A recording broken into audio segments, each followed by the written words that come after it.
Welcome food fans, picky eaters, the flavor curious, and everyone in between. Nothing makes good food better than good conversation, and your table is ready. Welcome back to another episode of the Food for Thoughtcast with your hosts, Melissa Reagan and Steven Gonzalez, but you can call them Chef.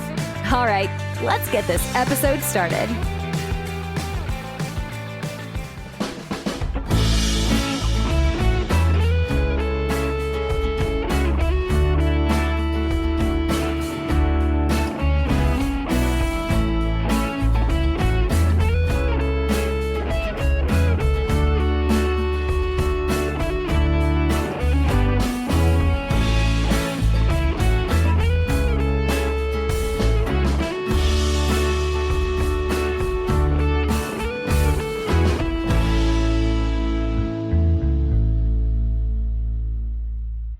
Hey there, food fans. Welcome back to the Food for Thoughtcast with me, your host, Melissa Reagan, and my co-host with the most, Chef Steven Gonzalez. What's up, Steve? Hey, how's it going?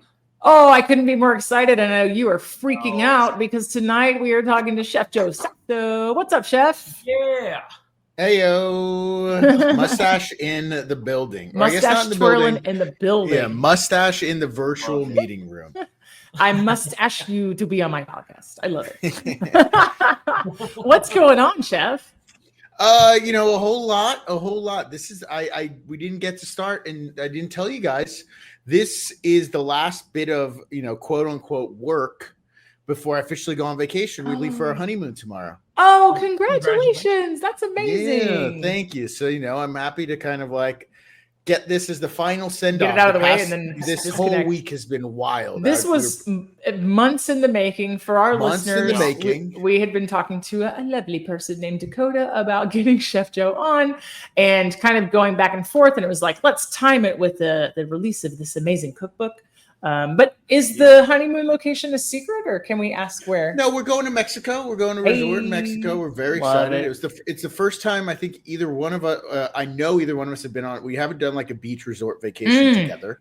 Oh man, it's been years and years and years since I was a child. Probably a family trip was the last time I went to like a beach resort, and was simply because my life like revolves around food, and I get excited about travel. And generally, everywhere we go, it's like, usually inland, Mexico City or New York or Miami or LA or San Francisco. And it's always food tours, taco tours, pizza tours. Where are we going for breakfast? Where are we going to lunch? Where are we going to dinner? Where are we going to second dinner? What reservations do we need? How are we going to get them? Who do I need to text? What favor do I need to call? How are we getting in here? Second dinner. And which is awesome. But the one thing Kate asked for, she was like, can we please just do nothing and go to a resort and lay on the beach? And so, we're doing that. We're not leaving the resort. We're not going to get tacos. That all-inclusive life? Is that what's happening right now? No. And if that's your style, God bless you. Not judging, but okay. But tell me why the judgy eyes, real quick. Like, what's your? I think as a chef, you guys can understand the level of food at those resorts are it's bulk produced. Yes.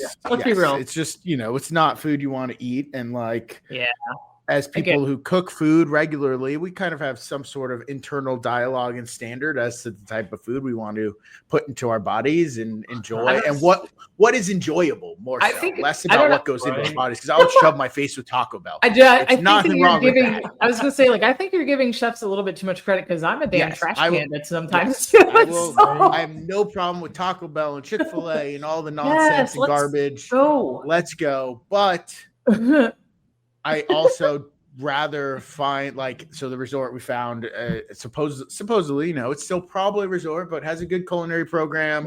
A very well-known chef in Mexico. I love that. Runs the program. And so I'm excited. Yeah. Sometimes, you want to find that it'll be a nice getaway. You want to find those bespoke experiences. You want to really get in and figure out what's happening and know the culture, and I like it. Exactly. And just kind of we don't want to think about it. It'll just be we're there to relax, food not tours. Necessarily to eat, not to leave, not to do anything, not to think, and that'll be good. It'll be good. Food tours are the next thing. Food tours are the next big thing that's coming out of travel tours and hospitality. Food tours are massive, huge. I'm obsessed with them. Like as someone who loves bringing others along on the journey. Like that's my favorite thing to do. When I used to live in LA, and I would have friends come and visit, and they were like, "What are we doing tonight? You guys want to go out? Where we It's a crawl, man. A progressive dinner. No, I do taco crawls. Taco crawls, my favorite LA experience.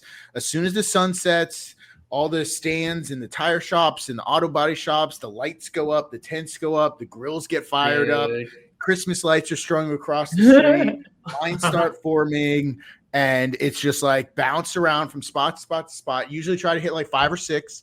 Each one has like a particular type of taco or tortilla or reason you're going. It's a vibe. This one has really good like birria. This one has really good trompo. This one has really good corn tortillas. Oh, these are known for flour tortillas. And so, you do one, then you smoke a joint on the way to the next one, then you eat a taco on the way to the next one, you eat a taco, and then before you know it, you don't even need a restaurant. Hungry for all that, man. Chef, that's like full service experience. Good for you. Like anticipating needs. That's customer service right there. Performance enhancing substances is what I like to say. My problem is by like the third stop, I've already gotten full because I'm ordering like 2 things at each stop, So no, that's I do the ordering. I'm the professional. These people, my friends, are along for the ride because I've done this by experience. I know that I've made that mistake. I have done that. I've been in their shoes. And so I don't want to let them do the same thing. Dude, you're like, let me curate. Hold on. I made this bad experience. Let me curate that for you so it's entertaining. Here we are. So I'm the most horrible host in the world. Chef, tell us a little bit about yourself, just in case the listeners aren't acquainted. Oh, yes, of course. The man with the mustache. You may recognize me, the mustache, the hands from countless social media videos, primarily pasta making, a whole lot of focaccia. One of my favorites. I have a whole series on there called Will of Focaccia. But even before the days of social media, you probably saw me on maybe Top Chef, Chopped, Top Chef All-Stars, most recently all over Food Network. Tournament Champions, Guys Grocery Games, Beat Bobby Flay, all of the things. Wild Card Kitchen, I'd lose track of it. And before all of that, I'm kind of giving the bounce around version of my life. I spent over a decade in 1, 2, 3 Michelin star restaurants cooking. This is you did the Tarantino cut, like the reverse timeline. Exactly, reverse timeline. And before that, I didn't go to culinary school. I went to UC Davis. I got my bachelor's degree in communications. And I fell in love with cooking at a young age. Cut to black. I love that. Awesome. I love it. And then like doves fly through the scene, and then all of a sudden raviolis, pasta container popping. Yeah, I love it. Jars of marinara cracking, like Orchietti is just like hitting the wall, and like I love that. I love that. Well, we start every episode by asking each other and our guests, what was the most amazing thing you ate this week? And Steve, why don't you go first? We did smoked mushrooms, roasted duck risotto. Very delicious, very simple, but man, just kicks you in the mouth with like the umami flavors, all that stuff, going back and forth. It's really, really good. I've been looking forward to that one for quite some time. What kind of mushrooms did you smoke? So we got lion's mane, beach mushrooms, shiitakes, and then just some baby bellas. Nice. Good mix. Yeah. I love shiitakes. Although I have to admit, so my smoker went down, so I had to use my smoking gun and get like a container and wrap it all up with plastic wrap. And next thing you know, like there's smoke going all over the kitchen. You're like, I can dig it because my kitchen smells great, and yeah, it was just fun time. I love it. What about you all?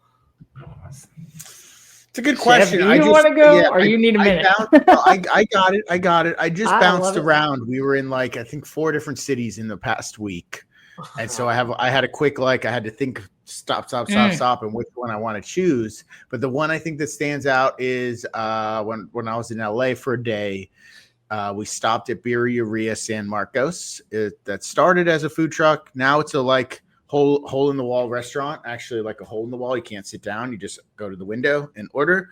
But they have only birria, just all different style of birria tacos, like the queso birria, the tacos dorados, but they have like a San Marcos style birria taco. So it's a double corn tortilla fried crispy shell stuffed with birria, guac, shreddis, queso fresco, consomme on the side, and then red and green salsa for pouring, dipping, and enlightening yourself. And just the textures, the contrast, the spices, the herbs, and the consomme was like a punch throat to the gullet, and it was just delicious. And if you couldn't tell already, I really like tacos. Who does? Let's go. Let's go. I had tacos for dinner tonight, but they weren't amazing. Sorry. They were not the best thing you ate. Sorry, place that I ate dinner at. It wasn't great. No, mine's a little bit lowbrow compared to y'all's, but I wanted a fun play on chicken broccoli cheddar rice casseroles, so I made chicken broccoli cheddar meatballs, and I ended up doing them with egg noodles, and as a play on Alfredo, I made like a white bean based kind of like chicken bone broth velouté situation. So pureed white beans. So super protein fiber meal, but like nutritional yeast and shredded cheddar and grated like 2 heads of broccoli into a pound of ground chicken. And then our past guest, Johnny, he gave me some of his good on everything rub, mailed it to me after he made our appearance. And I put that in the chicken meatballs, and it was like delicious. So not mad at it. I need to then get you guys. Have you had a chance to try Tontos? No, I haven't. My puffed pasta chips, my baby. Let's go. Finally, pasta meat snacking. The first and only puffed pasta chips, Tontos, and your favorite Italian flavors: marinara, pesto, cacio e pepe. We have a classico, which is sea salt and olive oil. And please send me or my people your info after this, and I will happily get you some Tontos.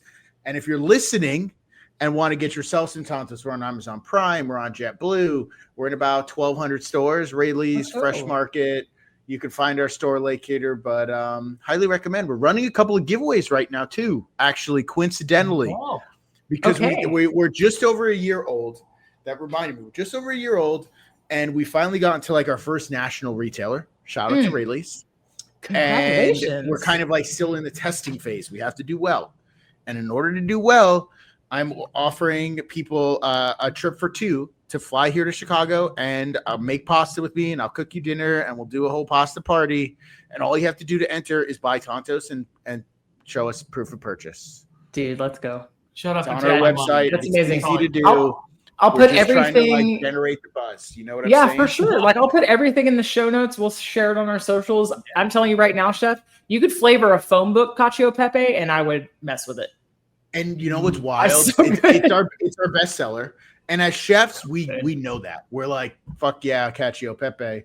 But when we were developing the flavors a couple of years ago, before we really launched, we were doing some very non-formal focus group testing. Yeah. And found that the majority of Americans don't know what cacio e pepe is. They don't. And so we almost did not roll out with that flavor. But luckily, I was adamant. I was like, you know what? Those people are just going to have to learn. We can educate them. There was a time where no one knew what nacho cheese or Cool Ranch was. And yet here we are. Man. Cool Ranch Tontos, though. I'm just saying. Damn, that'd be good. That'd be real good. That'd be pretty dope. So like, do you have like a logo, like with your mustache and all that stuff? I've been always wanted to ask you, like, has that been like your staple with just like the mustache just grew and just stayed, or what? It's been over a decade for sure, certainly. It started when I was working as I was a sous chef at RN74 in San Francisco, and it was like my first or second or third job after college, working in kitchens. And if in the Bay Area, if you're familiar with San Francisco, there's an annual marathon called Beta Breakers, where marathon athletes run from the Bay all the way out to the Breakers through the entire city. And it's maybe like a 5-mile run or something, 5K. I don't know. Awesome. But I did not participate in that. As a young 20s adult, as a lot of people in the city were, there's a whole tradition that a huge mob, and when I say huge, I mean like end to end of the street for blocks of people would just drinking in the streets, march through on the entire marathon path behind the runners, and people, rolling speakers and rolling kegs. And so, but everybody dressed up in ridiculous costumes and outfits and silly things. And so me and my roommates at the time were like, well, what are we going to dress up for this year? What can we do that's funny? And I was like, well, I could grow like any sort of facial hair, do something crazy. And they're like, let's be those like evil villains that tie people to train tracks with like the stripes and the capes. And so I did that. And I was like, this looks silly. Let me wear it to work on Monday. And I did that. And now here I am 15 years later. You have like your business card. I feel like it should be like stunt mustache. Yeah, like, and now it's part of it. I mean, I love that. There's a whole pile of mustache stickers next to me. Like it's I everything. need one of those for my laptop. Yeah, it's on my laptop. I have it's part of the deal now. It's become very much part of the brand. My wife has never known me without a mustache. That's crazy. See, I'm the same way. Like I've had my beard for like 10 years. So if I ever shave, people look at me like, who are you? Also, like you're 12. Yeah, but I'm also like a chia pet. So I just go and it just grows back out. So that's how mine is. Like it just goes and goes. That's amazing. That's amazing. Why pasta? How'd you get in it? Where's that love come from? It's funny because I started. I grew up in an Italian-American family, and pasta was like we ate dried pasta, 3-4 nights a week. Durum wheat for the win. And I hated it. Yeah. And I was like, bomb pasta again. This sucks. Can I have taco? Like, can I have Taco Bell? Like that was what I used to want. And then unbeknownst to me, now it's like become an intricate and one of the most passionate parts of my life. And I credit Michael Tusk and my time at Quince while I was working there for that. But I didn't go to Quince to specifically learn pasta. I didn't even know they were known for pasta. I just went to Quince because I heard it was the hardest place to work in the city. Everyone told me not to go work there. Everyone told me I'd hate my life. And I was like, perfect. That's where I want to go. That sounds like I'm going to learn the most. Like those places are the kingmakers if you survive. I mean, it's a very different, landscape now. But at that time, that was like the dream, the goal to like get beat up as much as possible just to like see how much you can take. And I took pay it. your dues, so to speak. I took it and I went for it and I ran for it, and it was like a drug, and I loved it, and it just like invigorated me. And but like one of the pasta cooks did something got him ejected from the kitchen one night. And I don't even remember what it was. Make it sound like a hockey game. Like he got disqualified. One of the sous chefs turned to me at the time, was like, you're on pasta station. And in order to work pasta, you're responsible for all the pastas that were on the menu. We had an AEM pasta team that would help make the pasta. You fill out your rec forms and be like, I need 20 orders of tortellini. I need 12 triangoli. I need 13 tagliatelle, whatever your rec was for the day. But there's no guarantee they would finish it. So like if it was a busy day, you still needed those pastas on your station come 5:30. And so you would come in early or stay late or spend some of your time with the pasta guys, helping them prep your pasta. And that was just kind of like where I fell in love with it. I didn't speak much Spanish. They didn't speak much English, but our common language was pasta. And they were able to teach me everything that they knew. And, that kind of really made me fall in love with it. Tusk came back from Italy at one point and had just spent time learning how to make tortellini by hand, roll out the sfoglias with the mozzarella, the giant rolling pin, and put a tortellini in crema on the tortellini al crema on the or alla panna in cream on the menu, and everything had to be made by hand, fatto a mano, which led me to get this tattoo that says fatto a mano because it was the only dish I was responsible for. It was 18 pieces of tortellini per order. We did about 80 to 100 orders or covers a night, and every person got one bowl, and that was the only thing I had to do. But I had to knead the dough by hand, make the filling by hand, roll out the pasta sfoglias by hand, and just make tortellini. And I would do that for like 8 hours a day before service. And then work service, and I'd come in and just make tortellini, and I did that for like 6 months, and I fucking loved it. Yeah, I quit already. I find me in the dish pit. spraying Yeah, off and dishes. I talk to other people, and they're like, other people talk the same way about butchery or sausage making or music, yeah. and I'm Yeah. like, how the hell could you stand there and do that long? That's so, or shooting free throws or whatever it is. Like, I can't wrap my head around those things, but for some reason, this just clicked for me. I worked at a chain. Everybody has that thing that like clicks their box, like or checks off their boxes, like whatever it is. For me, as weird as it sounds, outside of the food part, it's inventory. Like it just scratches some itch in my brain. Like I really enjoy I know what it. you're talking about. I can't say I feel the same way. Right. Like not many people do, but I worked for a kind of semi-national steakhouse chain, and I would cut fillets and ahi tuna and salmon like for 8-9 hours. And at the time I enjoyed it. Now I don't think so. No way. So, you're just like covered in shit and like there's like just meat blood and like cartilage like on your apron. You just smell like fish. It's in your nostrils. Bro, you just smell like heme. It's when you just like, ugh. Yeah. No way. But at the time, I thought I was a badass. But I don't know about 8 hours. And you probably were. You were. Tortellini, I mean, that's not an easy task. Tortellini to me sounds torturous. Like it's like like doing rosettes on cakes. Like I'm just like, no, thank you. I'd rather get a root canal. Thanks. So, Steve, what do you think? Could you make tortellinis for 8 hours a day? Could I? Eventually I could, but it would take me a little bit of some practice, Like I'm too squirrely, so I'd have to like really focus, But I think I'm kind of the same way. Like I have a very hard time sitting still. Like I even have like a fidget spinner when I have to be on calls or whatever it is, because otherwise I'm like bouncing around. But for some reason the act of making the pasta, that repetitive motion, keeps me focused and grounded. And like, because this was like one of those kitchens. There's no sound. There's no music. We're not like laughing and joking. It's like silent. Except for the sound. I actually prefer no music. Is that like weird? I just feel like it helps people focus. Like, I don't know. No, I'm with you. I mean, I think there's a time and place for it. I don't think you need it nonstop all day blasting. Yeah, when you're mopping, maybe like. Break turn down, that up. I'm into it. Yeah.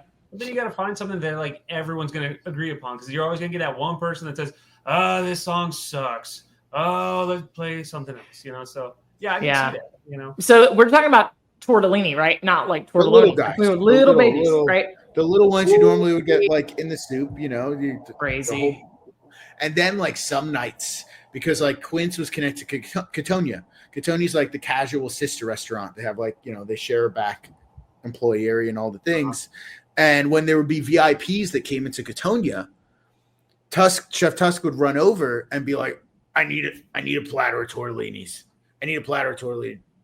Fire some torts. And your heart would sink, because that's like 10 orders of tortellini. Oh my God. That you're firing to go. Look, I don't want to do this for family meal. Big copper platter to go to the VIPs next door, whether it's, Love that. Jeff Bezos or Mark Zuckerberg or some other, San Francisco tech mogul. And you're just like, And I'll never forget, like maybe 2 years. I did go to culinary school, and I think the merit of it is whatever. It helped me get my first job, but then the first job helped me get all the other jobs after that. So it's like, nah, of course. Right? Like, and I'm still paying for it like 20 years later. So here we are. I mean, I'm still paying for college, and I don't regret it. But I often, if the younger cooks or the younger generation ask me for advice, I always say, when you don't need to go to culinary school. Yeah, go find somebody to stage under or something. But that's what I get. Like, the cost of living has gotten so expensive, and if you have that chunk of money, I always recommend, and what I say is like, go use that as your support to go get a low-paying job at a like high-cover restaurant that is gonna like teach you everything from butchery to working the line to brunch service to burgers. So where you can just go like learn, so that way you don't worry about your paycheck as much, and you could just work and like share a house with 3 or 4 roommates instead of a couch, and just do that. I never forget this being like a year or 2 out of school, making some like ridiculous like carrot butterfly or something. Like I thought I was totally hot shit, and then the chef's like, cool, let's go on the special. I need 80. No. Right. Including mushrooms, tortellini potatoes, like no, sorry, I didn't mean it. I don't really know how to do it. It was a fluke. No, I need like 100 of them by 4 o'clock. Fuck. You know? You become the one person that knows how to do something. Suddenly, you're doing it every day. I mean, the culinary Yeah, school, and because move that's on. where Melissa and I met. You know, like you learn the We met at basics, culinary that's school, yeah. great. But if I knew then what I knew now, I probably would have just done that. You know, but But then we would have never met, Steve. Yeah, that's Right. true. Yeah, Then of we all course, wouldn't of be course. here hanging out and talking. You know, so it all just worked out. But I mean, yeah, like there's no regrets on that. And I can remember there were times where, you know, like you're using a lot of the French terminology that we learned, things like that. And it's weird because I remember this one time I was helping a chef out. He was doing a taste test for an executive chef spot where I was working. And he comes up to me and he goes, I need a really, really, really small dice. And I look at him like, you mean Brunoise? Yes. What? Yeah. And or I need a really, really, really thin sliced onion. Okay. You know, and it was a very strange feeling for him, but I was like, okay, this is like the few times where I'm glad I went to culinary school because I can use this terminology and I know what the hell I'm talking about. And I don't know why this guy's talking to me like I don't know what I'm doing, but all right, great. And so he's putting all his food up and stuff like that. And our food and beverage director is just saying, oh my God, this guy, his knife cuts are so great and this and that. And our pastry chef said, that's all Steven's cuts. And I never gloat. Like I'd never like brag about what I do. But even I felt a little bit like, yeah, you know. Still got it. You got it. Still got it. Yeah, I can't say so much for my Brunoise after like I don't know, paying somebody else to do it for like 12 years. Oh, I love a good Brunoise. Yeah. One of my favorites. I don't hate it. I don't have a use for it now. My favorite. What's your favorite knife cut to do? I have a favorite one that, like, if I had a choice, this would be the one I would do. Obliques, dude. Yes, Nobody uses it. Yes. No, shut up. No. I fucking love obliques. They're so satisfying to do like a whole like rondo roasted vegetables and obliques, roasted butter, and I love a good oblique. And they're so fun to do. They always look nice. They're hard to mess up. It looks like intentional, but not. And then you can like call it rustic and add $2, like whatever it is. You got it. Let's go. Chef Steve, what's your favorite knife cut now that we're in it? And it's not really a cut, but like I just love turning potatoes, and as horrible as they come out, like I just like that motion. Like a 7-sided turn, like a tornado? Yeah. Oh, wow. If I worked for you, I would have words for you. I still need a lot of practice, but like I said, there's just something comforting to me about that, you know, because I'm left-handed and I have my knife upside down. You need a fidget spinner, Steven. Right? You do. But I do it all ass backwards, and like I don't know why it's just comforting to me. Like, are you left-handed, Steve? Yes. I've been I for 20 years. And that could be why. It never came up. Explains a lot. Touche. Explains a lot. Chef Joe, what's your go-to Taco Bell order? What is it? Taco Bell. The only thing I really crave from Taco Bell nowadays are the crunchy tacos. And I'll always go Supreme because I love sour cream. And I go back and forth on like if I'm in the mood for Doritos Locos, if I want just the regular.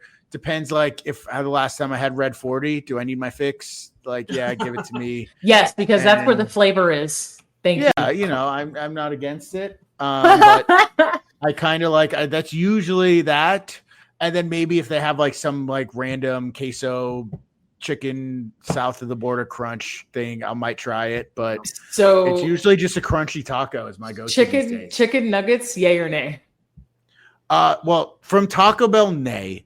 My wife's one of her top 3 foods are chicken nuggets, so I've become a huge connoisseur of chicken nuggets, and I have my own opinions.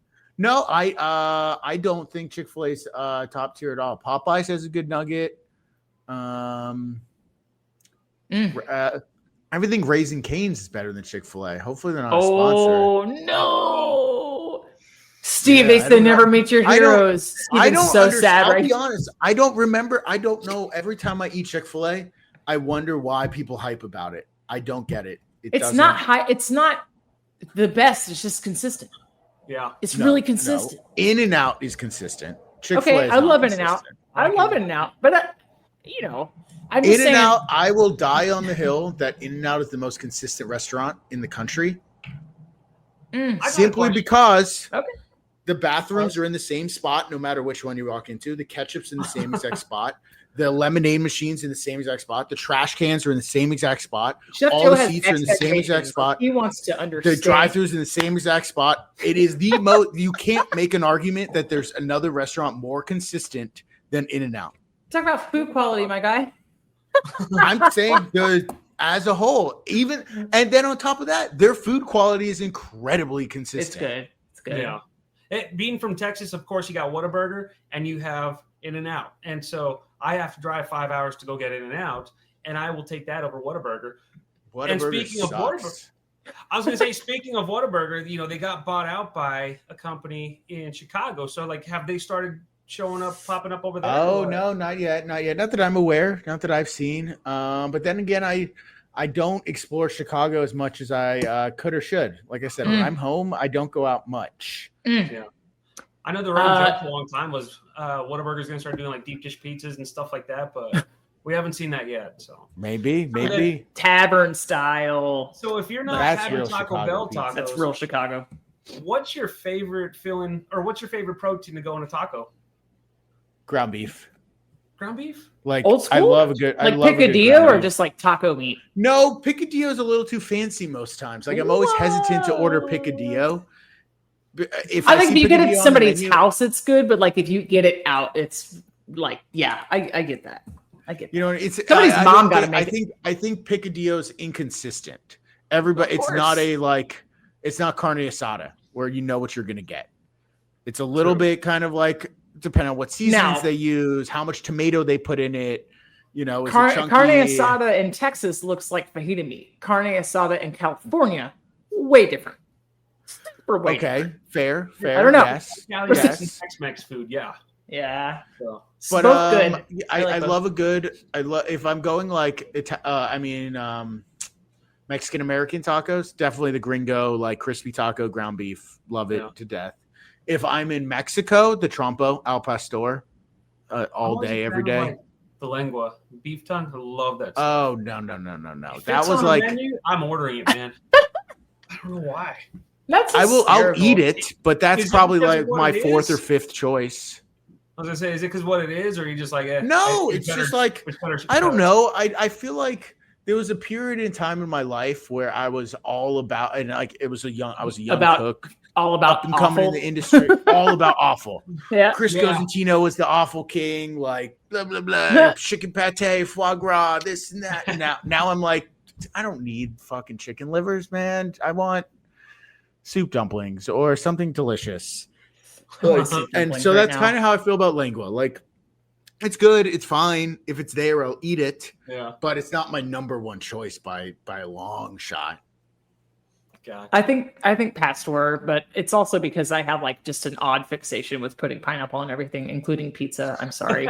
That's fine. There's nothing wrong with that. So there's definitely way worse mistakes you could do in life. So what you're saying is, if I ever try to do a Food Network challenge and you were a judge, don't give you lengua, give you ground beef. No, like I said, I'd be fine with it. Right. I would absolutely be fine with it. I just wouldn't choose that. Yeah. That would not be my choice. Do you like other things that are in that same vein? The thing that's made with the cheeks and all the barbacoa. That barbacoa. Totally drawing a blank. Sorry. Oh, I err on the side more of pollo asada, carne asada, chorizo, trompo al pastor. I like the texture. I don't like the no, because that's more guisado style. So traditionally guisado is stewed. Yeah. And I don't like that mushy texture. It's too soft. Okay. Yeah. It's too soft most of the time. And there's no texture, especially if you're just getting a street taco where it's tortilla, mush, and onions and cilantro. It doesn't do it for me. That's another one of my favorites, the mollejas, the sweetbreads and all that. What's your take on that? Because you can make. I don't know if I've had sweetbreads in a taco. Is that what you're talking about? Oh yeah, I love doing that. Oh no, I don't think I've seen that. What are they called in Spanish? Mollejas. Mollejas. No, I'm gonna look for those next week. I've never heard of that. Yeah, buddy. Yeah. That sounds. I'm so hungry, you guys. The dinner I had was not good. And you know how it is at work. I had a banana at 6 a.m. and I had a Red Bull at 1 o'clock, and then I had crap dinner. Yeah. That'll do it. It was like somebody was trying to do Korean pork tacos and they were too sweet. It was like they went Pan Asian and tried to hoisin it, and I was just like, just need something savory.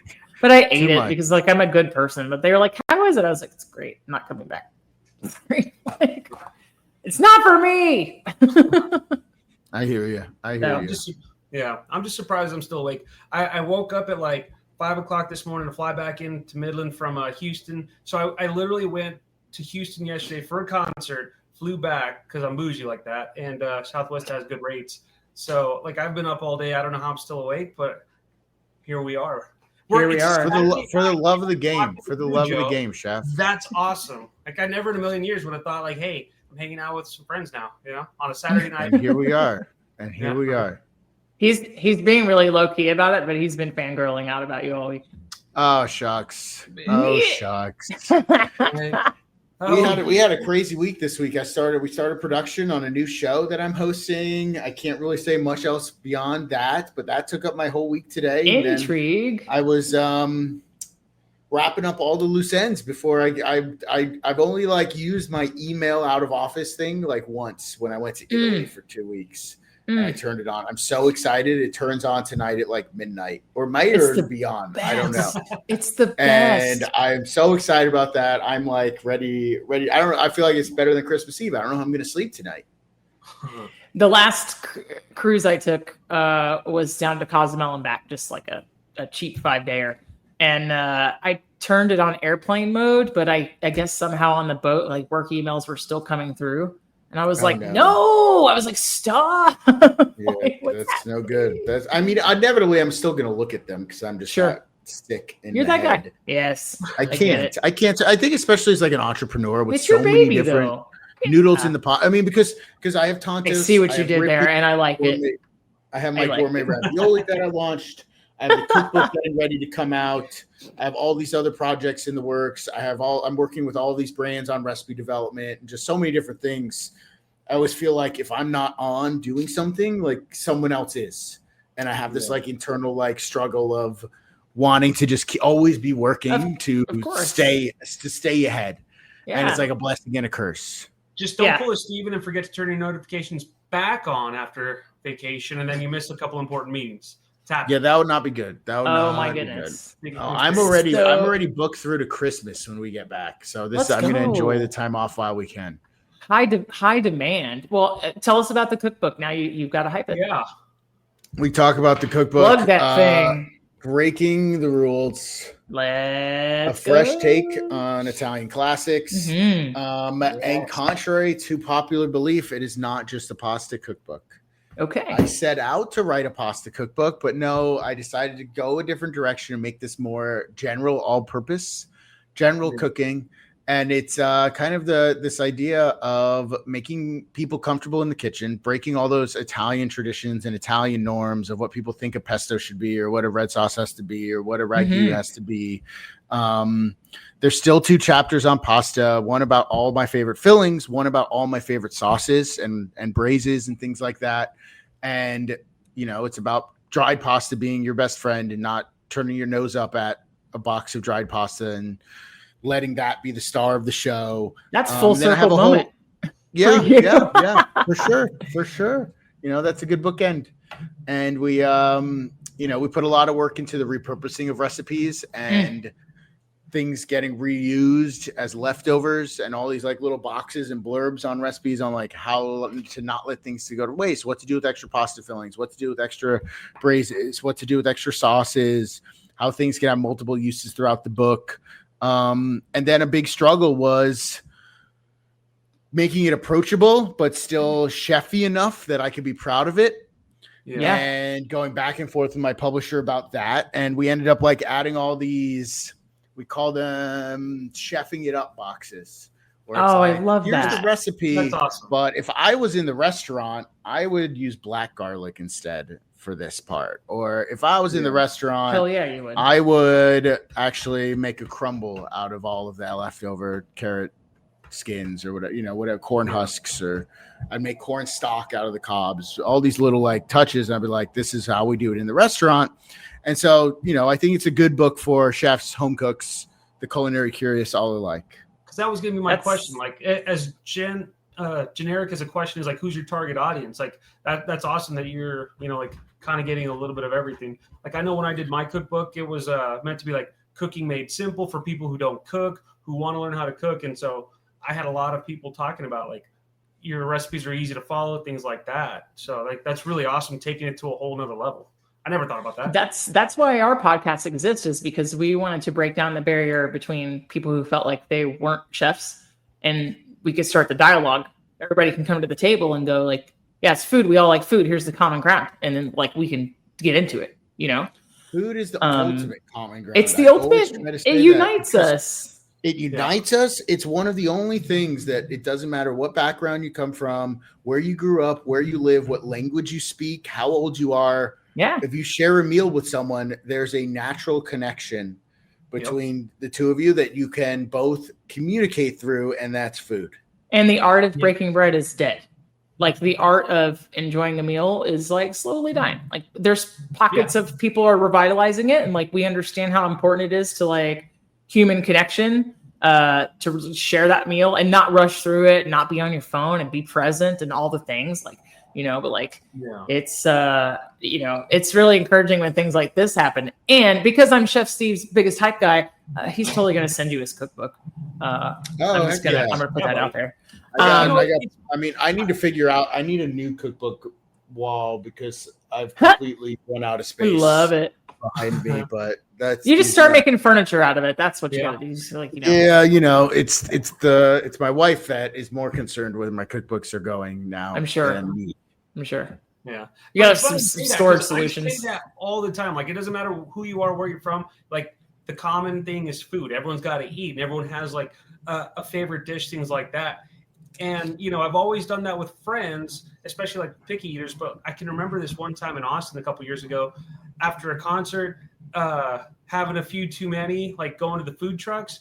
And then I remember my wife and I made friends with this dude from San Diego, and he like was offering us food from his, like he had like a Persian food, and we were getting like Mexican food, and we were just total strangers, just sharing, off each other's plates. And it was the coolest thing ever, So yeah. Yep. Food is the ultimate connector. Food has power. Oh yeah, most definitely. Chef Joe, I have to ask, what is the most, I don't know how to phrase this. What's the most annoying thing that home cooks do with pasta? Like, what is the thing that grinds your gears that you're hoping to fix? Like cut long noodles. Like breaking it? Like before you cook it? Like you serve a plate of tagliatelle or a plate of bucatini or spaghetti, and they go taking a knife to it. Oh yeah, and cut it up. You got to get that twirl game going. That breaks my heart. I didn't know if it was going to be like oiling the water or like not. That's just dumb. That is nothing about. That doesn't bother me. I'm just like, you're an idiot. Some people don't know better. I don't know. You got to teach them. I don't. I mean, I think at this point, every adult should know that oil and water don't mix. So what are you doing? I don't know. Sorry, chef. Food Network out there just making bank off of like worst cooks in America. It's not real. Oil and water don't mix. Oiling your pasta water does nothing. And and you're right. I mean, I lean into that troll. There was a whole like thread on Food Network's Instagram about like maybe there's a comment someone asking Scott Conant if he oils his pasta water, and was like, absolutely not. And then my top comment right underneath was like, I only use oil in my pasta water, the finest of oils. We're just planting it in oil. All the comments under there was like, no way, really? Joe Sasto uses oil? Is it like? And I was like, you guys, like, hashtag sarcasm. Come on. Speaking of Food Network, like, funny. What got you onto the Food Network? Like, what got you to like try out for some of those competitions, things like that? So I did Top Chef, and I had a really good time. I did really well. I did Chopped. Yeah. I did Chopped was the first one I did, and Chopped was like the show that like I grew up watching on the couch. Like Chopked's been around forever. Yeah, I grew up watching Chopped, and I was like on the couch, like running through the scenarios in my head. Oh, if I got pig's blood, I would do this. If I had acorns, so whatever it is. And I always had a plan and a strategy. I applied, and it took them like 3 or 4 years to get back to me. Oddly enough, it was not a quick turnaround on Chopped. Then I got to do it, had a blast, loved it, did really well. And I was like, I like this. Then came Top Chef. That went well. And then I didn't really have my eye set on TV or anything or doing, it had always been a dream of mine to be on Food Network, as a kid that grew up watching Food Network, learning from Food Network, being inspired by Food Network. And they were, that was like my impromptu culinary school was Food Network. And, it was a very different landscape back then. If you're younger and a younger generation listening to this podcast. Yeah, I'm about to sound like my parents and be like, yeah, it used to be real cooking shows. Sorry. It used to be real cooking shows before it was competition cooking. And like they call them stand and stirs, where now like you only find that on YouTube. Yeah. But where you could learn a lot from YouTube now. And that's where I learned everything, a lot of what I know about cooking from watching those on Food Network and through social media. And getting, well known on that, I ended up meeting an agent who became my manager, and she does a lot of casting and production and, well connected in the food world, and started pitching me and putting me up for all of these shows. And I was an alternate for TOC through season 3. Wow. And I got the call like 2 weeks before someone had dropped out. And that was like my first intro into the world of Guy. And I beat Antonio LaFaso in the first round. And that like made waves. I did really well on the show. Like then Guy and I started getting along really well. And he kind of took me under his arm and started putting me up for shows and putting me around his whole universe of all the productions that he runs, and became kind of like a mini mentor. And like I co-hosted a show one summer that he helped produce and put together with us. And it was called Best Bite in Town. And still you can stream it if you never got to see it. Fucking loved it. I wish it got more than one season. I hear noted. 0.1 or something away from being rounded up to getting like the season 2 from the Nielsen rating. Hopefully, I would love to do more of that show. That was super fun. And just I really enjoy just being in front of people and sharing my story and talking to the camera. And now I feel lucky enough that I'm able to inspire the next generation. Being on TV and exactly where like I used to be. And, I had always said that I love doing what I do because I get to inspire and I hope to inspire the next generation. Yeah. And I'd always said it. And I had that bookend full circle moment just a week ago, maybe. It was last week. I was in Minneapolis. I was emceeing like a fundraising gala and I went to dinner at Demi the night before the event. And, Gavin Kaysen's super nice fine dining chef's counter restaurants, like 18 seats. And I walked in, I was like, oh my God, these line cooks look so young. And I like felt old for the first time. They're babies. I know. They're babies, young kids. And they're plating and everything. And one of the line cooks who's serving them all night long because they serve you, the chefs serve you at the counter. And at the end, he's like, I just want to tell you, like, chef, I first watched you on cooking competitions during COVID when I was 16. And that inspired me to get into cooking. And here I am now. Man, I bet he was losing his shit getting to serve you. That's amazing. And I was like, oh, my, like heartstrings. My wife started crying. Oh, that's so sweet. Such an emotional moment that really like connected with how even if you intend to have an impact on someone's life, sometimes you don't even realize what little actions or what things you could do or how many people you could affect and touch. And that whatever that cooking competition that he saw me on, like changed his entire life. It set off him on a whole trajectory to now become a chef and to be doing this and like to be working at, arguably the best restaurant in Minnesota. I don't know if you ever watched Bobby Flay on The Main Ingredient on Lifetime before it was on the Food Network. Before the Food Network even existed, he was like off on the women's channel. I've never heard of that. The main ingredient with Bobby Flay. And I kid you not.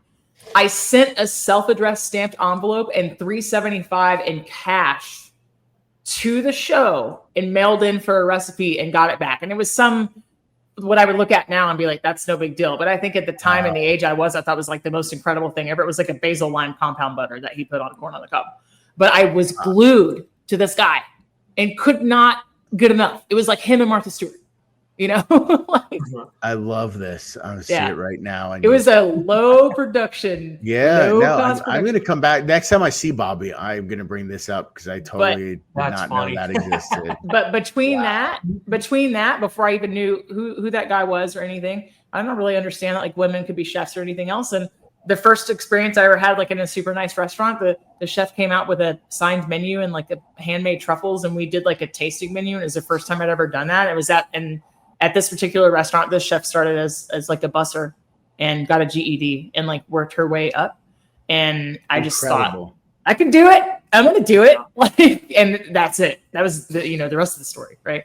So yeah, it's wild, dude. You don't know. You never know who you're like, you never know where in somebody's story you will meet them. No, could be the beginning, could be the middle. Yeah. Like, and even just like sharing your story could like impact people. And, it's interesting how much we're all similar and not even realize it because we're afraid to like be vulnerable or talk about our problems or life experiences that you think are unique to just you. But then as soon as you start talking about it, you realize so many people have been through the same thing or going through the same thing. And 100%. It's just nice to feel not alone. I had the opposite problem. People would ask me all the time. They'd be like, "Would you ever go in Hell's Kitchen?" I'm like, "No, because I don't like being yelled at." Next. That one, I did not go that route because I had gotten yelled at enough. Well, and that stuff is do it on TV. That stuff is for American audiences in front of the camera. If you watch him on the BBC, he's a teddy bear, right? I'm like, oh yeah, of course. No reason. I don't need to. Although I did just start. I watched, but we watched Hell's Kitchen the other day for one of the first times. Our friend was one of my close friends. Now did a very early season on that show before I knew him. Yeah. And I never watched the show, so one night we're laying around, we're like, oh, let's put what Cody a trip on Hell's Kitchen and see what it was like. And it was like, I don't know, season 11 or something. And I'd never seen the show, but Gordon yelling at these cooks or chefs, I think is a very generous term, is I think he's not at all. Like they're doing ridiculousness. Like how could you not? It's all shenanigans. Shenanigans. What is happening? How can these people not do like it's just like I can't cook a piece of salmon and they're like, how do I cook this? It's sticking in the pan. And it's like, is this your first day on earth? Like, what are you doing on the show? I like a more controlled setting. Me and the French top don't get along. That thing's like cooking on the surface of the sun. I'm not a fan. Oh, see, I learned on a French top. It took me a while to get used to like a 12 burner. I grew up with an electric stove. I'm just like, nah. The on the line with the 12 burner is harder. I think takes more skill than a French top because you got to control all the knobs and sure. You have the fire and the towels and it's a whole thing. Yeah. See, I remember Beautiful being in culinary school, and I think Hell's Kitchen had just come out. This was like in 04, 05. And I remember the instructors just saying, "Oh, that's just all TV, this and that." And I watched an episode. Of course, Gordon's just yelling and throwing stuff everywhere. And I had this just negative connotation, like, who in the hell is this guy? And of course, you watch Kitchen Nightmares, and it's a completely different thing. And you think, okay, this guy's really badass. Cool, yeah. Yeah, Kitchen Nightmares. You're like, no wonder. You watch Kitchen Nightmares, you realize they're like, why isn't everyone yelling? Why is he the only one yelling? And it's crazy because I can remember, man, like 10 years ago, I was watching a rerun, and someone that we went to culinary school with, I will not say who or where. You got to tell me off the air. Oh my God. Off the air, but came out in Hell's Kitchen. And I just remember jaw on the floor, like, I remember that guy from culinary school. Dude. I remember that person. I'm not giving anything away on that one. Yeah, no. We're not here to do that. But I can remember, watching Top Chef. Like I didn't really watch much of Top Chef, but my wife loves that show. And a good friend of mine who, when he was coming up, he would watch Top Chef. So I'd go hang out with him from time to time and watch. And I think that was the season you were on. And Colorado. Everyone that was putting their stuff up, like it was good. And there was something about you. I was like, okay, this dude seems like really down to earth. He's doing like, I remember you doing a lot of pasta stuff and just thinking like, damn, like this guy's making that food look sexy. Like it's pasta, but like, wow, like just mind blown. And then like I remember started following you like on the socials and stuff like that. And even like especially like Instagram stuff like that. And before we got on, I was saying, like I sent you a couple like comments and messages and stuff like that. You actually responded. I just thought, okay, this guy's really awesome, like. And I think you've even collaborated with his name's Adam. Can't remember his last name, but I know he's up there in Chicago too. Adam Witt. Yes. Yeah. That guy too. We've done a handful of things now. I think Yeah. the first time we cooked together, we did deep fried Chicago beef sandwiches, and I don't think I have been able to eat a Chicago beef since that monstrosity. Yeah, and I started following him. So like whenever I see him, like there's Joe Sasto. Like one day I'm gonna meet that guy. So Thank you for the kind words. I appreciate it. And whenever I make it to North Carolina next, hopefully we'll be able to get together. Absolutely. You'll have to make it a double header trip. Make a double to Texas. Texas. So I'm a Dallas native. I've been here about a year and a month. I relocated with my company to open a new one. So Awesome. yes, yeah. I haven't found the good barbecue yet. Everybody's like, oh, the best barbecue is such and such place. And I'm like, yeah, is it whole hog? And they're like, no, it's Texas style. I'm like, no. Yeah, it's just like pizza. It depends what you like. But growing up on the West Coast, like me, I didn't know what barbecue was until my time at Charleston. And what was it, Leroy and Lewis, or what's the place in Charleston? Yes, yeah.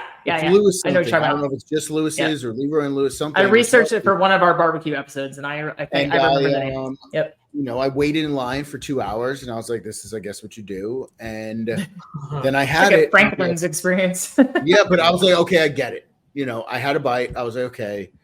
It's part of the whole experience of waiting in line to get this thing that took 2 days to make that is really good and unique. And there's so many different techniques and ways to do it. And I finally, I understood it. It's not necessarily my favorite thing because I feel like you can only have a couple bites of it. And then you're like, oh my God, meat sweats. Well, I don't need a pound of brisket and a dino rib. Sauce. And it's just. Are you sure? And that's not even getting into the sides. So barbecue's a lot. It's great, but I had that barbecue moment at Lewis in Charleston. I think it's like something genetic in Texans. Like we can handle, a pound and a half of mixed meat and 3 sides perhaps. And be like, where's the cobbler? Like, I don't, Well, don't even get me started. There's always room for dessert. That's the name of the chapter in the cookbook. I love dessert. I have a sweet tooth. It's never a question. It's not, are we getting dessert? It's what dessert are we getting? What is your favorite pasta shape? Oh, to make or to eat? To eat. I really like agnolotti del Plin, like classic in the meat sauce with the braised meat inside, little sage, little parm. That's it. Don't give me this like Mexican street corn, butternut squash, elevated avant-garde chef agnolotti del Plin. I want OG that you get in Piedmont. All right. So you have to explain to the listeners what that is. So traditionally, agnolotti del Plin, pasta with a pinch. It's like a little folded over ravioli with a little pocket and like usually fluted edges. And it comes from Piedmont, up northern Italy. And it's usually filled with braised meat, sometimes rabbit, pork, beef, veal, just a mix of a whole bunch of stuff, whatever is available at the end of the week. Usually some vegetables, mirepoix, usually a leafy green, kale or spinach. And then everything is ground together. It's like ragu du jour. Yeah, ragu du jour. Everything's ground together. And then you save all that braising liquid, reduce it down, mount it with butter, parm, a little bit of sage, put in your agnolotti that was turned into the filling. And just like, it's like meat on meat, unctuous, lovely, warm hug goodness. It's like elevated pot roast in pasta form, I guess. You know what I mean? I love it. What's your least favorite pasta shape? Do you have a least favorite? Least favorite? Something you just don't enjoy? I don't love spaghetti. Yeah. Why? Too much? I don't know. Oversaturated? Because people cut it. That's why. Yeah, I don't know. I feel like maybe that was the one we ate the most growing up was spaghetti. I don't like bucatini. It's wet straws. I like bucatini though. I like the like bouncy texture of the noodle with the hole. Yeah. without the noodles not bouncy enough, and there's not. I don't like that just texture spaghetti. I don't know. Yeah, I get that. Yeah. I don't know. I think I'm really, it doesn't work in every application, but I think I'm really partial to ditalini. Yeah. You know, Kate I know something that one. comforting about like I don't know. It just reminds me of like Campbell's chicken and star soup, I think, or Yeah, something. that's a good Like one. when I was a That's a kid, good it's one. like, you know, you just do it. You just make like a real bone broth and butter and parm and like, I don't know, just something about it. It's crazy. That's like an Italian American classic. I feel like that right there. For me, pasta So good. can be overwhelming because there's so many shapes and names and things like that I've never even heard of or seen, things like that. So like over the years, I see something that, like, how long has this shape been around? What's the name of this? Oh my God, what, yeah, it's crazy. Like I'm always learning about pasta, like new shapes, new names, things like that. It's awesome, Well, More than as just Joe spaghetti. Sasto always says, the possibilities are endless. Yeah.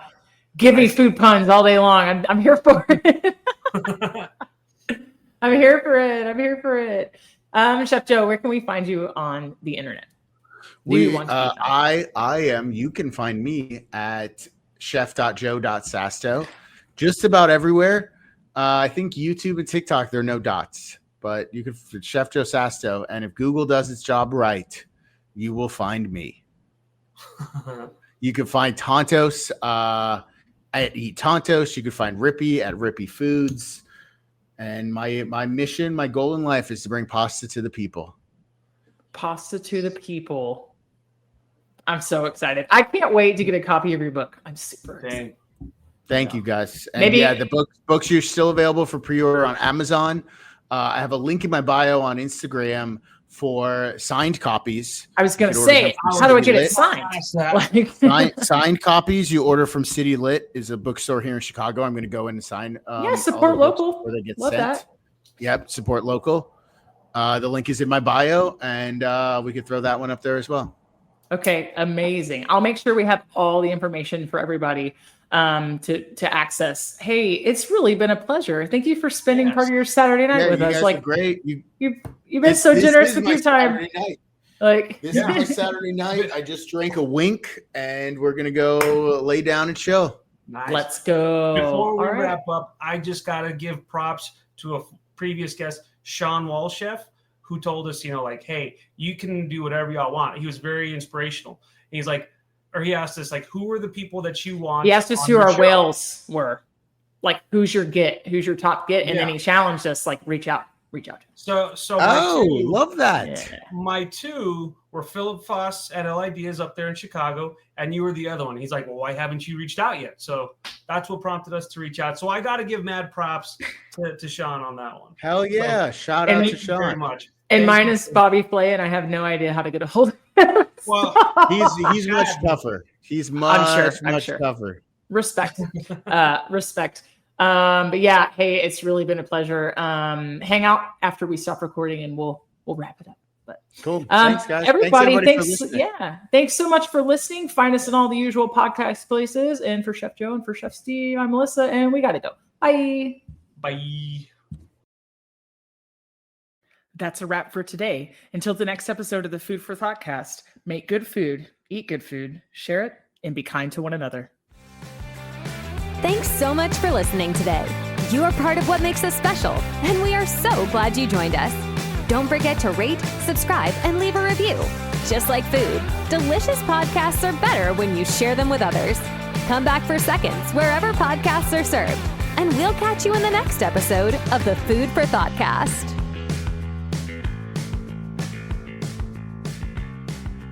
You can find us on Facebook and Instagram at the Food for Thoughtcast or at www.foodforthoughtcast.com, where you can link to all podcast players, or you can send us an email at foodforthoughtcmc@gmail.com. That's a wrap for today. Until the next episode of the Food for Thoughtcast, make good food, eat good food, share it, and be kind to one another.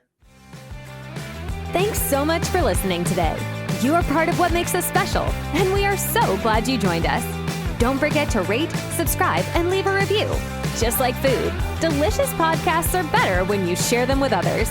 Come back for seconds wherever podcasts are served, And we'll catch you in the next episode of the Food for Thoughtcast.